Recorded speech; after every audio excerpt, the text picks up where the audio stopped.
Good afternoon, I'm Roshan Sukram. This is Headline News on CNC3 and the TBC Radio Network. The new board of the Telecommunications Authority was on Friday handed their instruments of appointment by Public Administration Minister Kennedy Swarat Singh. He told the new board that part of their mandate would be to examine the legislation governing the broadcast code in an effort to strengthen its regulation over the telecommunication industry. The new issues going forward will be issues of looking at a broadcast code. We need to further strengthen the Telecoms Act, look at areas where the Act requires regulation. Soon there will be new regulations coming out. So there are a number of things that the Act contemplated but have not been done that we will now need to do. The Sunway Group of companies is today refuting allegations that any of its employers, managers or board members are involved in what it calls improper business conduct with UDICOT. In a full-page press advertisement, Sunway says it has taken note of what it calls misinformation and untruthful links carried in the print media.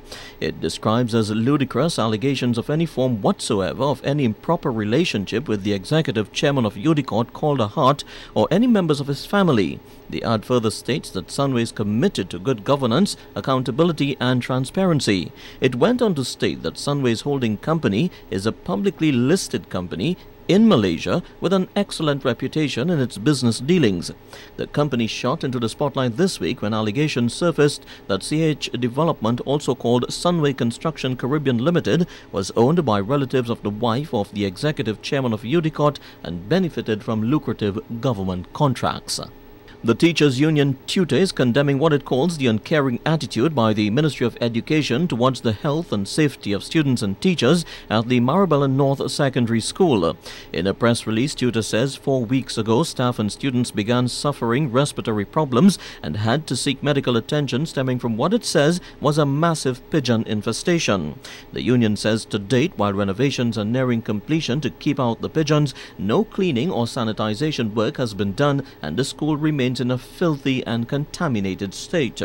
Tutor is reminding the Ministry of Education that under the law, it can refuse to work in unhealthy and unsafe conditions. It is calling on the Ministry to move with dispatch and deal with urgency what it sees as a public health issue. In international developments now, UK Prime Minister Gordon Brown has told the Iraq inquiry the war had been right and troops had all the equipment they needed. The Prime Minister also insisted he had not been kept in the dark by Tony Blair despite not being made aware of some developments.